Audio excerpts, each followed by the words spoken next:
سيما بقية الله في الأرضين الحجة الثاني عشر إمام المنتقى الروحي وأرواح العالمين له الفداء واللعنة الدائمة على أعدائهم أجمعين من يوم ظلمهم إلى قيام يوم الدين. أما بعد، قال الله تبارك وتعالى في كتابه المجيد والفرقان الحميد: وهو قوله الحق فهو أصدق الصادقين. أعوذ بالله من الشيطان الرجيم. بسم الله الرحمن الرحيم. وجعلناهم أئمة يهدون بأمرنا وأوحينا إليهم فعل الخيرات وإقام الصلاة وإيتاء الزكاة وكانوا لنا عابدين. صلوات.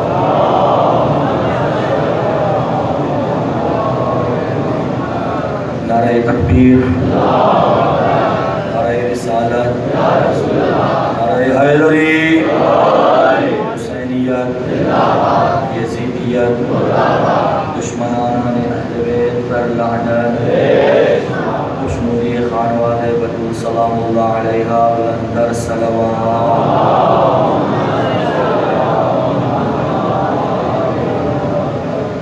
مجلس کی قبولیت کے واسطے، پریشان حال مومنین و مومنات سے پریشانیوں کے دور ہونے کے واسطے، مقروض مومنین و مومنات کے قرضوں کے ادائیگی کے واسطے، مریضوں کی شفا یابی کے واسطے، مرحومین کے مغفرت کے واسطے، جہاں جہاں ائمہ طاہرین علیہ السلام کے روزے ہیں ان کی حفاظت کے واسطے بلند تر صلوات.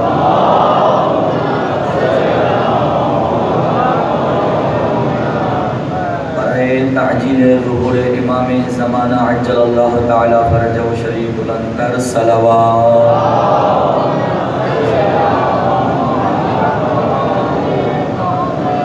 برائے خوشنودی فاطمہ الزہرا سلام اللہ علیہا بلند تر صلوات.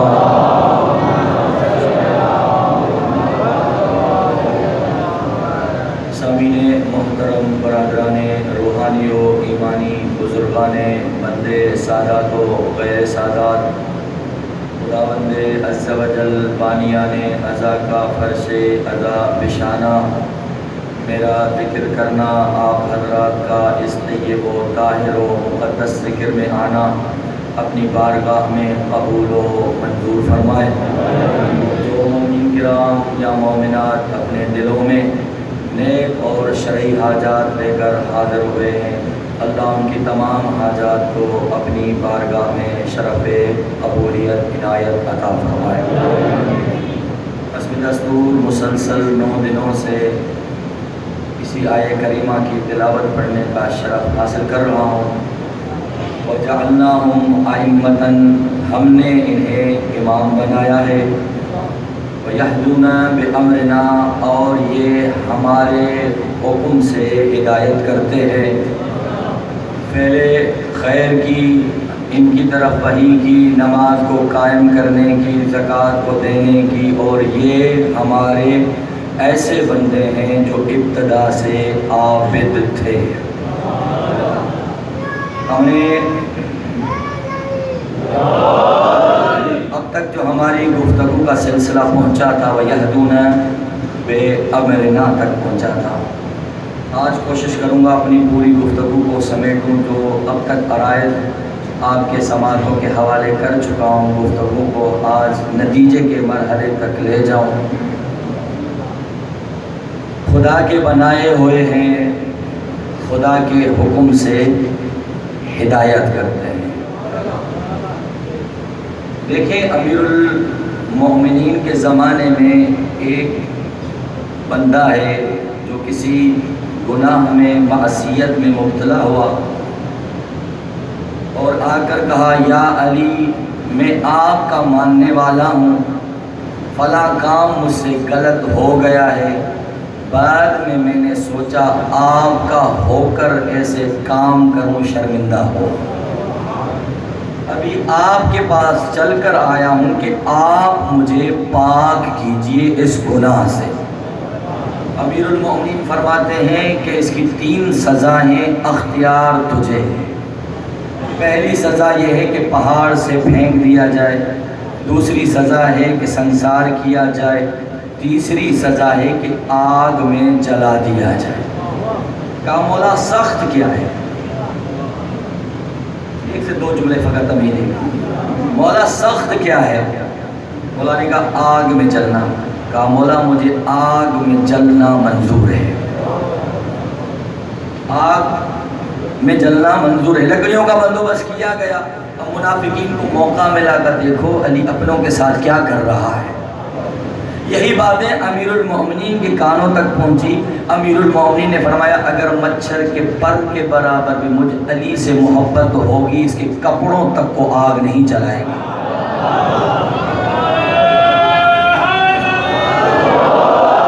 اگر مچھر کے پر کے برابر بھی مجھ علی سے محبت ہوگی. آگ جلا دی گئی. اس کو آگ میں پھینک دیا گیا. جیسے آگ میں پھینک دیا گیا آگ بجھ گئی. دیکھا اسی کپڑوں کے ساتھ بیٹھا ہوا ہے. میں نے کل جو گفتگو کا سلسلہ جہاں چھوڑا تھا معرفت پر چھوڑا تھا. اگر کسی کو معرفت ان کی حاصل ہو جائے تو دنیا کے مشکلات کی پرواہ نہیں کرتا. اس کی نظر میں ہوتا ہے کہ امام مجھ سے راضی رہے، دنیا راضی رہے یا دنیا راضی نہ رہے. اب ایک اور واقعہ اسی کے زمین میں، کیونکہ آج نتیجہ دینا ہے مجھے. سنا ہوگا آپ نے واقعہ کہ کسی نے منت مانی، دشمن اہل بیت کا خدا نے بیٹا دیا تو بیٹے کے ذریعے سے ظاہرین امام حسین کو قتل کراؤں گا. بیٹے کے ذریعے سے امام حسین کے زواروں کو قتل کراؤں گا. اللہ نے اسے بیٹا دیا. بیٹا جب بڑا ہوا باپ نے کہا کہ میں نے منت مانی تھی، اب تو جوان ہے، میری منت کو تو پورا کرتا ہے یا میں جا کر پورا کروں؟ کہا بابا آپ ضعیف ہو چکے ہیں، تلوار مجھے دیجئے. یہ چل پڑا اس راستے کی طرف جہاں سے زوار گزرا کرتے تھے. درخت کے نیچے بیٹھ گیا انتظار میں کہ یہاں سے زوار گزریں گے. یا اسے نیند آ گئی. نیند میں دیکھ رہا ہے کہ اسے لے جا رہے ہیں جہنم میں. جہنم میں جسے پھینک رہے ہیں، ایک طرف آگ لگ رہی ہے، دوسرے طرف آگ اثر نہیں کر رہی. فرشتے پریشان کہ کیا سبب ہے؟ جسم وہی ہے، خال وہی ہے، انسان وہی ہے، ہڈیاں وہی ہے. ایک طرف آگ لگ رہی ہے، دوسری طرف آگ نہیں لگ رہی. آواز آئی، اس کے قریب سے امام حسین کے زوار گزرے ہیں، ان کے پاؤں کی دھول اس کے ایک طرف پر گری ہے، اس لیے جہنم کی آگ اثر نہیں کر رہی. یہ نیند سے بیدار ہوا، دیکھا کہ واقعاً تازے تازے قدم رکھے ہوئے، تیز تیز قدم اٹھاتے ہوئے اس قافلے سے ملا. کہا میں اس قافلے سے دور ہوں تب بھی اتنے قریب ہیں. حسین کے قدموں کی مٹی نہیں، حسین کے ماننے والوں کی قدموں کی مٹی اگر کسی پر آ جائے تو اسے جہنم کی آگ اثر نہیں کرتی.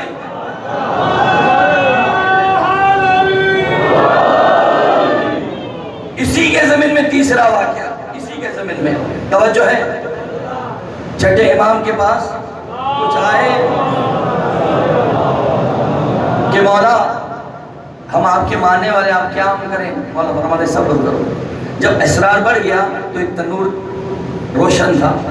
مولا نے کہا کہ جاؤ اس تنور میں جا کے بیٹھ جاؤ. کہا مولا کہاں تنور؟ معرفت دیکھیے گا.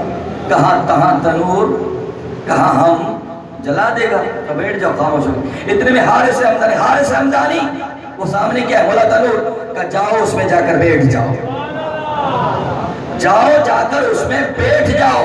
بیٹھ گیا. مولا نے کہا اس کا ڈھکن بھی بند کر دو. اب سب کے منہ اتر گئے، پریشان ہو گئے، یہ کیا ہو رہا ہے؟ مولا نے کہا تنور میں وہ ہے، پریشان تم ہو. بیٹھا ہے، پریشان تم ہو. کہا مولا تنور روشن تھا، وہ تو جل گیا ہوگا. مولا فرماتے آؤ میرے ساتھ. کافی دیر گزرنے کے بعد آؤ میرے ساتھ. ڈھکن کو اتارا گیا، دیکھا وہاں تنور روشن ہے، جل رہا ہے، اس میں بیٹھ کے تسبیح کر رہا ہے. امام فرماتے یہ کیسے ممکن ہے؟ میں کہوں تنور میں جاؤ، تنور میں طاقت ہو اسے جلا دے. میں میں کہوں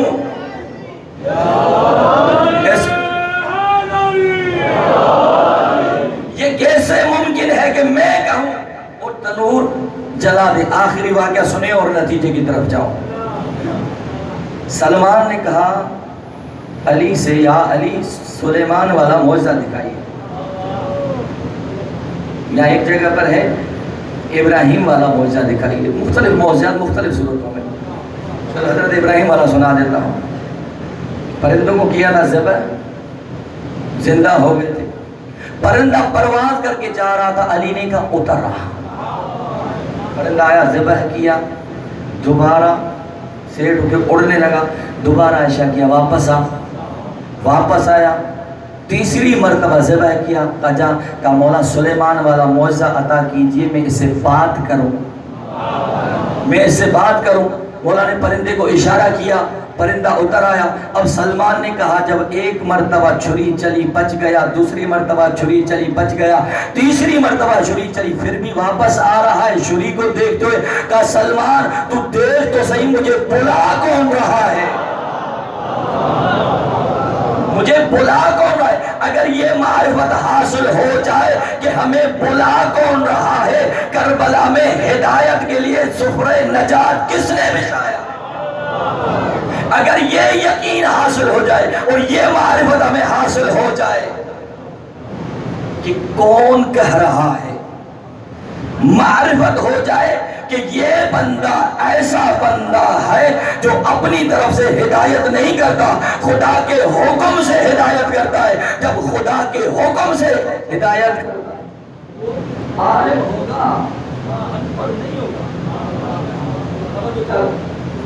عالم ہوگا، انپڑھ نہیں ہوگا۔ اب آج کل کہا جا رہا ہے کہ نعوذ باللہ نبی کون ہے؟ پڑھے لکھے نہیں تھے۔ وہاں خدا کرا وَيَهْدُونَ بِأَمْرِنَا، ہدایت وہ کر سکتا ہے جس کو راستے کا پتہ ہو۔ اب میں آپ کے ہاں چل کے آیا اور آپ نے پڑھے لکھے ہیں کہ نہیں؟ کسی نے کہا ایسی بیان کر رہے ہیں، آیتیں پڑھ رہے ہیں، حدیثیں پڑھ رہے ہیں، تب تو رہا ہے جو پڑھے لکھے ہیں۔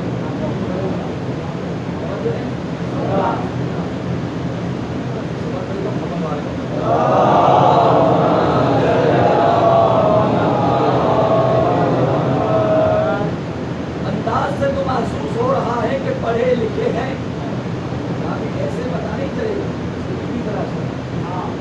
آج کل بھی آپ نے دیکھا ہوگا اگر کسی سیاستدان کا کوئی مسئلہ ہوتا ہے تو ڈگری تلاش کی جاتی ہے، کہاں پڑھے، کون سے یونیورسٹی میں پڑھے، کون سے کالج میں پڑھے، کون سے اسکول میں پڑھے۔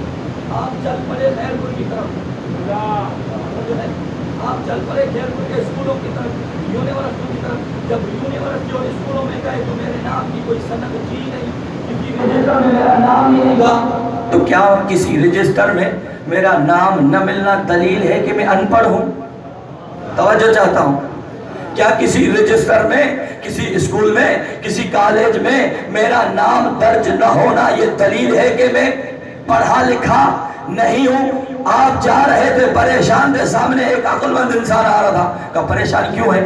کہا کہ ہم گئے تھے اسکولوں میں تلاش کرنے کے لیے کہ یزدانی صاحب پڑھے لکھے ہیں یا پڑھے لکھے نہیں ہیں، تو کیا ہوا؟ ہم نے جا کر اسکول میں، یونیورسٹی میں، کالج میں کتابوں کو، رجسٹروں کو کھولا، اس نام کا بندہ کبھی یہاں تھا ہی نہیں، یہاں پڑھا ہی نہیں ہے۔ تو عقل مند انسان جو ہوگا اور تھا، اس نے کہا اتنا تو بتاؤ یزدانی صاحب یہاں کا ہے یا کہیں اور کا ہے؟ یزدانی یہاں کا ہے یا کہیں اور کا ہے؟ کہا کہیں اور کا ہے۔ کہا جہاں کا ہے وہاں تلاش کرو، یہاں کا ہوتا تو یہاں کے اسکولوں میں نام ملتا نا۔ اب مصطفیٰ کی ڈگری کو تلاش کرنا ہے، دنیا کے مفتی اور مولویوں سے مت پوچھو، اوپر رجوع کرو۔ جب اوپر رجوع کیا تو آواز الرحمن علم القرآن خلق الانسان علمہ البیان۔ رحمان وہ ہے جس نے قرآن کی تعلیم دی ہے، پھر انسان کو خلق کیا ہے۔ اب وہ انسان تو دکھاؤ جسے تعلیم قرآن پہلے ہو، خلقت بعد میں ہو۔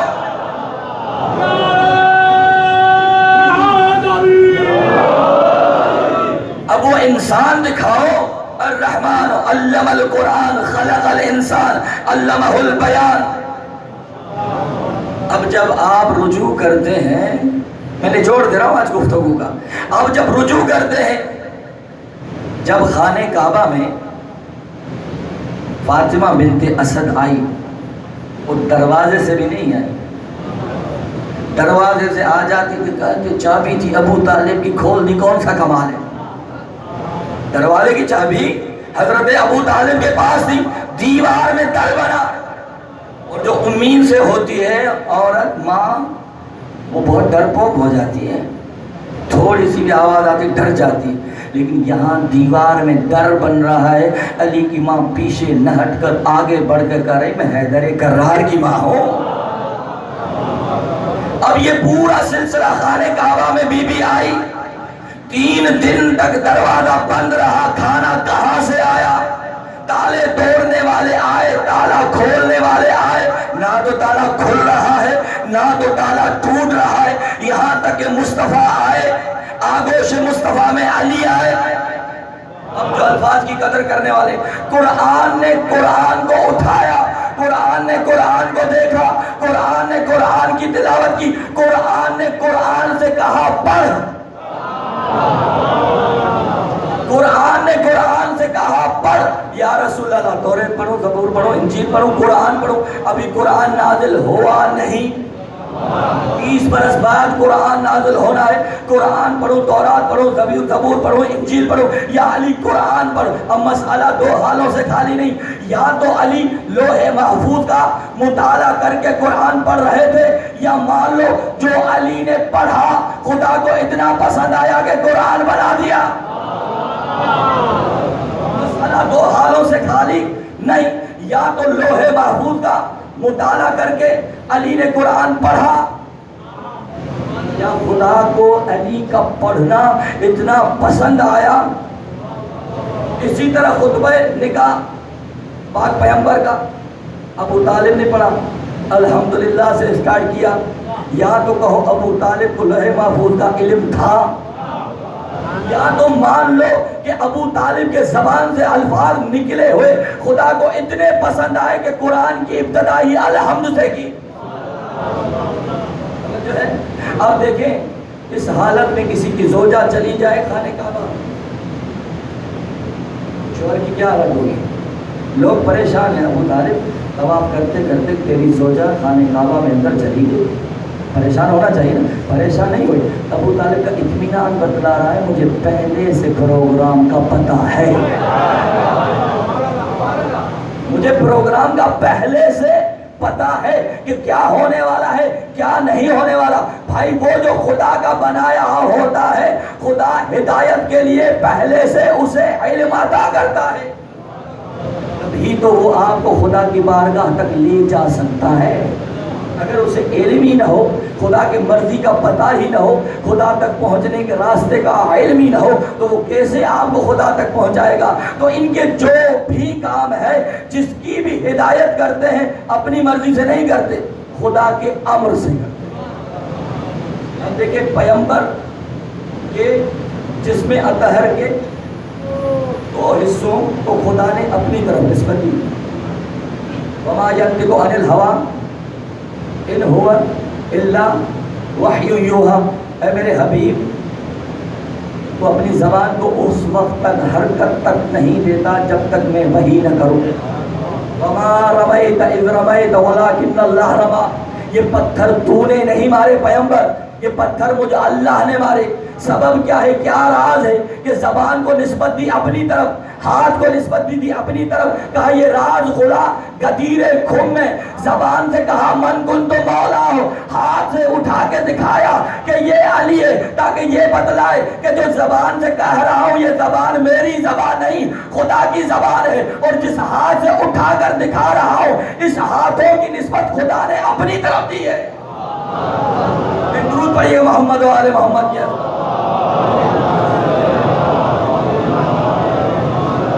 بھائی ہم اختلافات سے قبلہ بچے تو بچے کیسے؟ کہا قرآن کی طرف رجوع کیجیے۔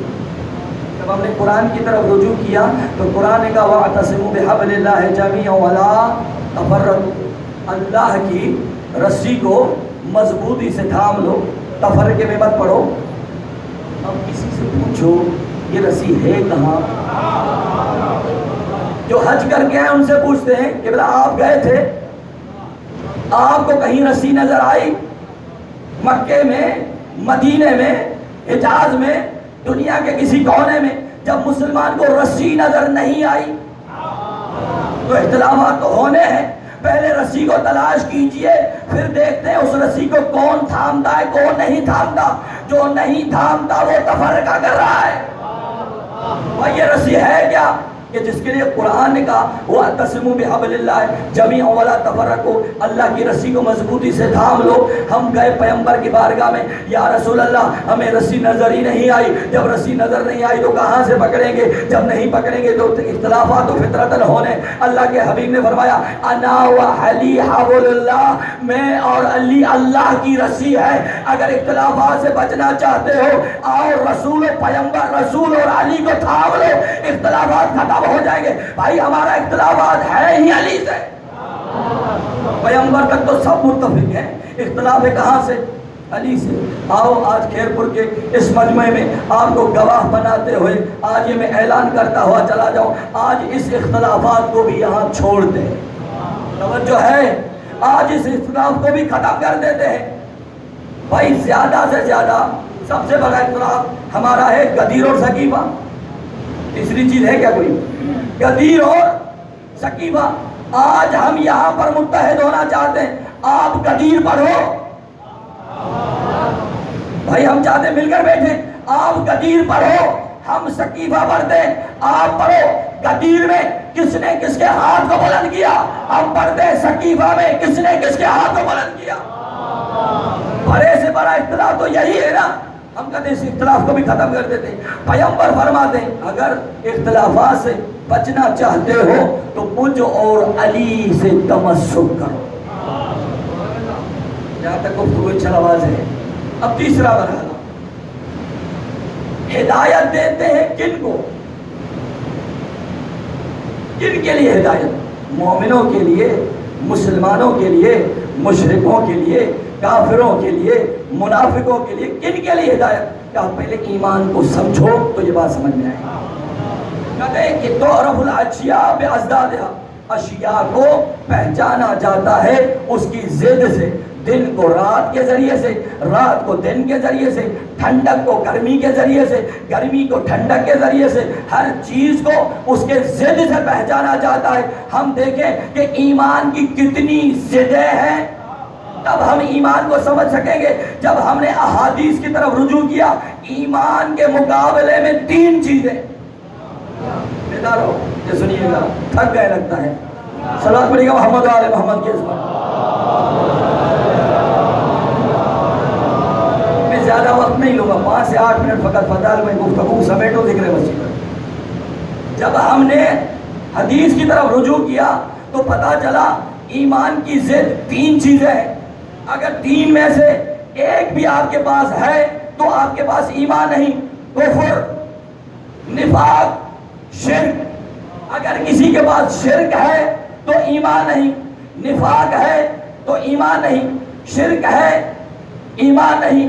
تو پاک پیغمبر فرماتے ہیں اسلام کو جتنا خطرہ منافقت سے ہے اتنا کفر اور مشرک سے نہیں ہے.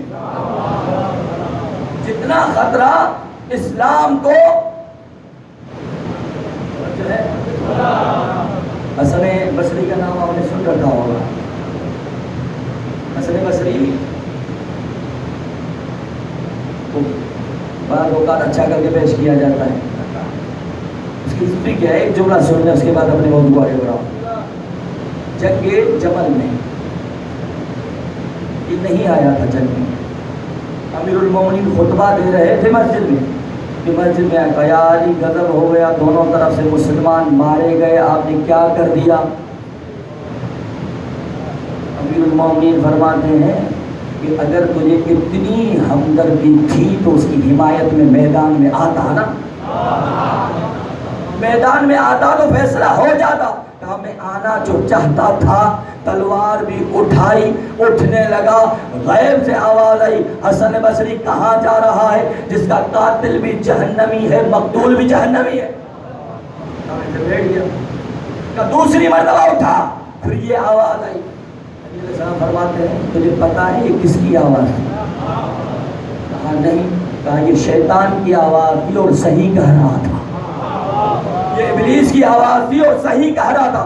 تو جس کی طرف سے آنا چاہ رہا تھا اس کا قاتل بھی جہنمی تھا، اس کا مقتول بھی جہنمی تھا۔ کیوں؟ اس لیے کہ وہ امام حق کے مقابلے میں آ رہا تھا۔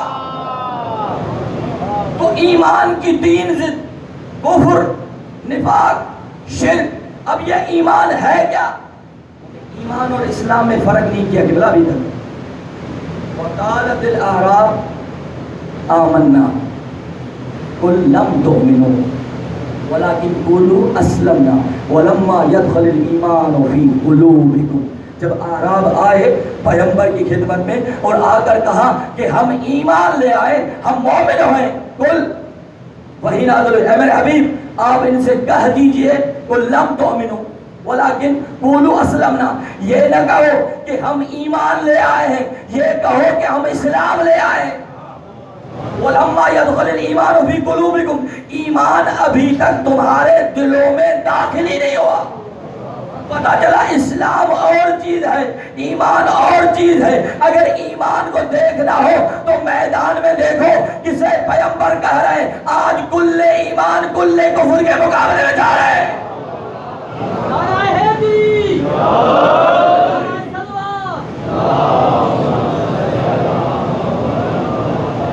پیغمبر نے صادق ہونے کا حکم نہیں دیا، کونوا مع الصادقین، صادقین کے ساتھ ہو جاؤ، اور صادق پیغمبر نے دکھائے، ایک ہے صدیق، ایک ہے صادق، ایک ہے صدیق، ایک ہے صادق۔ صادق اسے کہا جاتا ہے جیسا ہو ویسا کہے۔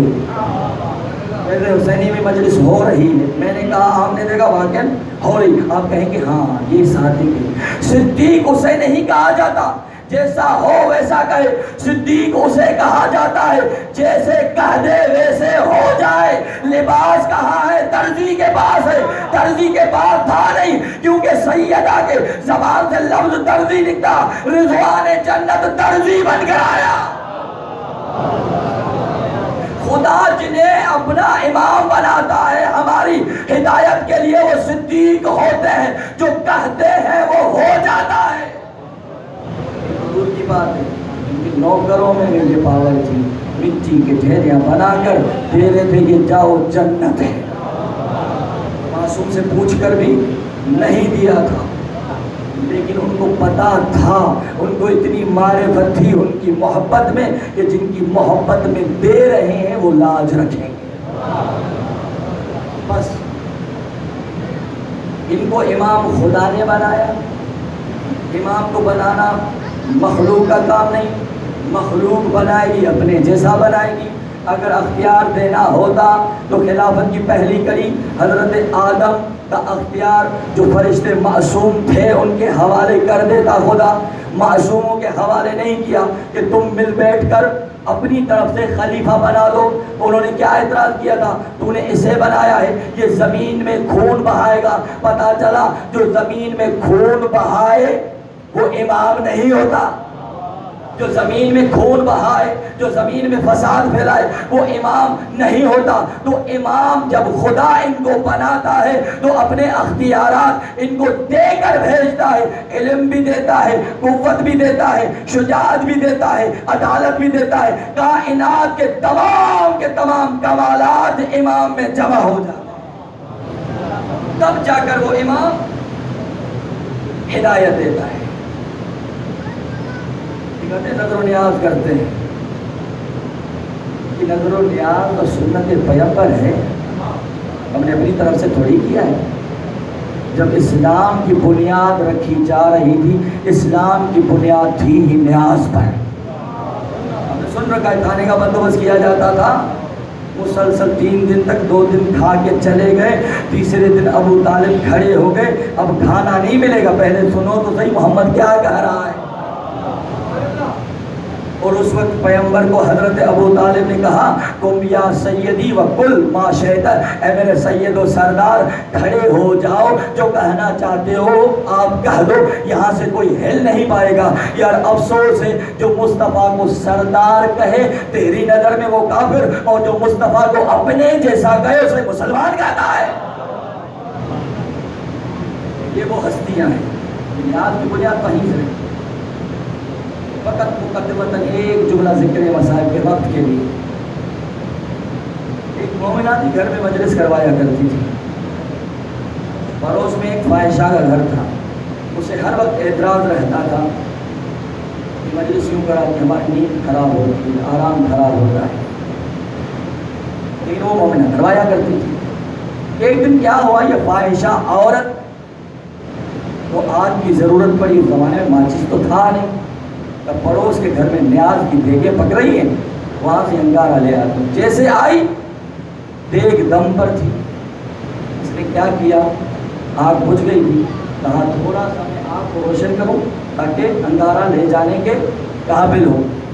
کافی زحمت کی، آگ کو روشن کیا، وہاں سے انگارہ اٹھایا، گھر آئی، آنے کے بعد اسے نیند آئی، نیند میں دیکھا فرشتے اسے جہنم کی طرف لے جا رہے ہیں، پیچھے سے آواز آئی رک جاؤ اس کا مجھ پر احسان ہے۔ اس نے پیچھے مڑ کر دیکھا کوئی نورانی ہستی ہے جو کہہ رہی ہے اس کو وہاں نہیں لے جاؤ، اس کا مجھ پر احسان ہے۔ تو اس فاحشہ عورت نے مڑ کے اس شخصیت سے کہا میرا اور آپ پر احسان، یہ کیسے ممکن ہے؟ کہا تو پڑوس کے گھر میں گئی تھی نا، دیکھ دم پر تھی، آگ بجھ چکی تھی، مومنہ عزاداری میں تھی، اگر تو آگ کو نہ جلاتی تو میرے نیاز کی دیگ کچی رہ جاتی، تیرے آگ کو جلانے کی وجہ سے میری نیاز کی دیگ پکی، یہ تیرا مجھ حسین پر احسان ہے۔ اتنے قریب یہ آج آپ دیکھا ہوگا، آپ روڈوں پہ جائیں باہر پتھر جمع کر رہے ہیں، کیوں جمع کر رہے ہو؟ قبرستان میں اپنوں پر پتھر رکھیں گے، پورا سال تمہیں اپنوں کی قبریں یاد نہیں آتی، یاد تب آتی ہے جن دنوں میں رسول کے سر پر امامہ نہیں ہے، ان دنوں میں تمہیں اپنے یاد آتے ہیں جن دنوں میں سید المرسلین ماتم کرتے ہوئے نظر آتے ہیں، ان دنوں میں تمہیں اپنے یاد آتے ہیں جب غم حسین کے دن ہے۔ کیا کہیں گے روزہ رکھو عاشور کا؟ بھائی روزہ ہوتا ہے شکرانے کے لیے، تم کتنی بھی کوشش کرو عزاداری سے توجہ ہٹانے کے لیے، ان عزاداروں اور عزاداری کو جناب زہرا کی دعا ہے۔ ہم نے سنا ہے نا، ایک مومنہ تھی، بیٹا فوت ہو گیا محرم میں، اب بیٹے کے جنازے میں نہیں جاؤں گی، میں حسین کے غم میں فرش رضا پر بیٹھی ہوئی مجلس میں ہوں، دفن کے لیے نہیں جاؤں گی، دفنانے کے بعد اب دعا دو معاملہ دینے کے لیے بیٹھی، عاشور گزرنے دو پھر جاؤں گی۔ 10 محرم گزرا، 11ویں محرم آئی، اب یہ گئی پوچھتے پوچھتے کہاں ہے میرے بیٹے کی قبر، جب وہاں پہنچی ایک کالے برقعے والی بیوی تھی جس کی قبر جھکی ہوئی تھی، اسے دیکھ کر اس نے مومنہ نے کہا اور ضعیفہ لگتا ہے تو بھول گئی ہے میرے بیٹے کی قبر ہے۔ تو اس مومنہ نے جس کی قبر جھکی ہوئی تھی کالے برقعے والی تھی کہا جب تو میرے بیٹے کو نہیں بھولی تو میں تیرے بیٹے کو کیسے بھول سکتی ہوں؟ ارے میں حسین کی ماں زہرا ہوں، میں خود دعا دینے کے لیے آئی ہوں۔ آج رات کا مہمان ہے زہرا کا بیٹا، یا اللہ اگر ہم سے کوئی کوتاہی رہ گئی ہو ہم معافی مانگتے ہیں، صحیح معنی میں ہم پرسہ ادا نہیں کر سکے، صحیح معنی میں ہم حق ادا نہیں کر سکے، عزاداروں رونے میں شرم مت کیا کرو، آج ہی کا دن اور کل کا دن تو بچا ہے۔ میں کہتا ہوں نہ عاشور کی رات ڈھلتی نہ عباس مارا جاتا، نہ عاشور کی رات ڈھلتی نہ اکبر کے سینے میں برچھی لگتی، نہ عاشور کی رات ڈھلتی نہ عسکر کے گردن میں تیر لگتا۔ آپ سن کے رو رہے ہو، آپ نے عباس کے پاس کو پکڑتے ہوئے تو نہیں دیکھا، آپ نے حسین کو ذبح ہوتے تو نہیں دیکھا، پوچھو تو اس بیٹی سے جو چند قدم کے فاصلے پر دیکھ رہی تھی، اس کے بابا کو ذبح کیا جا رہا تھا، چھوٹے چھوٹے ہاتھ باندھ کے کہہ رہی تھی اپنے خنجر کو بھی دیکھ، میرے بابا کے گردن کو بھی دیکھ، ارے یہ کون خنجر ہے، میرا بابا 3 دن کا پیاسا ہے۔ اللہ آپ کی عبادت کو قبول فرمائے۔ آپ تھک سکتے ہو، بطول صدیوں سے آ رہی، بطول نہیں تھکی، بطول پرسہ لینے کے لیے آتی ہے۔ اللہ آپ کی عبادت کو قبول فرمائے، اللہ آپ کے آنسوؤں کو قبر حسین پر پہنچائے۔ آزادہ رہو۔ 2 سے 4 جملے پڑھنے ہیں۔ جب میں کسی دربار میں روم کے چہرے شناس قیافہ شناس نے عباس کے سر کو دیکھا، اس کی آنکھوں کا مطالعہ کیا، جلال کو دیکھا، لشکر سے پوچھا کیا اس نے جنگ کی تھی؟ اس نے جنگ کی تھی؟ کہا ہاں اس نے جنگ کی تھی۔ کہا میں چہرہ شناس ہوں، میں اس کی آنکھوں میں وہ جلال دیکھ رہا ہوں، اس نے جنگ کی ہے تو تم بچے کیسے ہو؟ 3 مرتبہ جب کہا نا اس نے جنگ کی ہے، سر عباس نے پرواز کی، کہا جھوٹ بول رہا ہے، اگر عباس جنگ کرتا زینب بغیر چادر و مغنا کے دربار یزید میں یا درباروں میں نظر نہ آتی، ارے مجھے جنگ کی اجازت نہیں ملی۔ وہ عباس ہے، معرفت سے سنیے گا، اور یہ وہ عباس ہے۔ امام سجاد کی خدمت میں حضرت عباس کا نام لیا گیا، امام سجاد اپنی جگہ سے کھڑے ہو گئے، ذاکر نے دوسری مرتبہ نام لیا، امام دوبارہ کھڑے ہو گئے، ذاکر نام لیتا رہا، کئی مرتبہ نام لیا، سجاد اپنی زمین اپنی جگہ سے اٹھے، یا ذاکر نے کہا مولا میں نے کئی مرتبہ عباس کا نام لیا ہے، آپ بار بار اٹھ رہے، ایک مرتبہ احترام کافی نہ تھا۔ امام فرماتے اللہ تجھے قیامت تک زندگی دے اور سجاد بیٹھا رہے، تو عباس کا نام لیتا رہے، سجاد کھڑا ہوتا رہے گا۔ ارے تو نے میرے چچا عباس کا زین سے زمین پر اترنا جو نہیں دیکھا۔ مرحبا مرحبا۔ کربلا کی سرزمین میں ایک مرتبہ کسی بی بی کے رونے کی آواز آئی، ہائے میرا بیٹا۔ آواز میں اتنا درد تھا کہ زینب کے کانوں پر جیسے ہی آواز آئی بی بی تڑپ گئی۔ حسین مولا کو بلوایا، کہا حسین بھیا کافی دیر گزر گئی، خیموں کو پیچھے سے ایک مستور جس کے رونے کی آواز آ رہی، رونے میں اتنا درد ہے میرے جگر کے ٹکڑے ہونے لگتے، کبھی کہتی ہے واہ حسینہ، کبھی کہتی ہے واہ اکبرہ، کبھی کہتی ہے واہ عباسہ۔ امام نے تڑپ کے کہا بہن تو نے نہیں پہچانا یہ ہماری اماں زہرا ہے۔ اور بہن زینب اتنا تو بتلا جس کا آباد چمن اجڑنے والا ہو، اس ماں کو سکون ملے تو ملے کیسے؟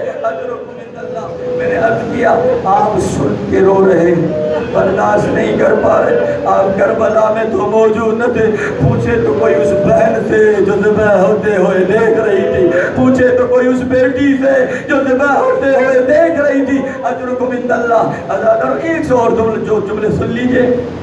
ایک اور سر تھا، نظام بلند تھا،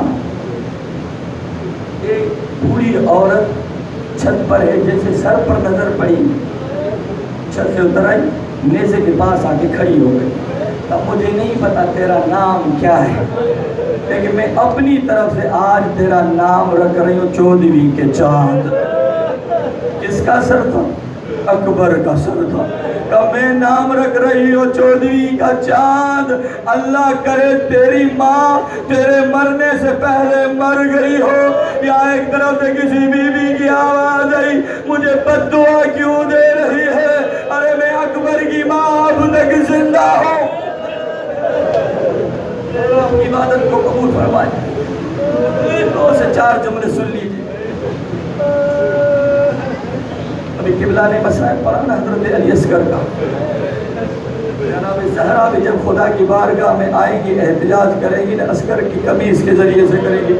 میں نے مسجد مقدس جمکران جو ایران میں وہاں آیت اللہ مسائل پڑھ رہا تھا، مسائل پڑھتے پڑھتے اس نے کہا کہ جب امام زمانہ قیام کریں گے نا تو اپنے دامن سے ایک 6 ماہ بچے کی قمیص کو نکالیں گے، قمیص کو نکال کے رو کے کہیں گے پروردگارہ اس کا قصور کیا تھا،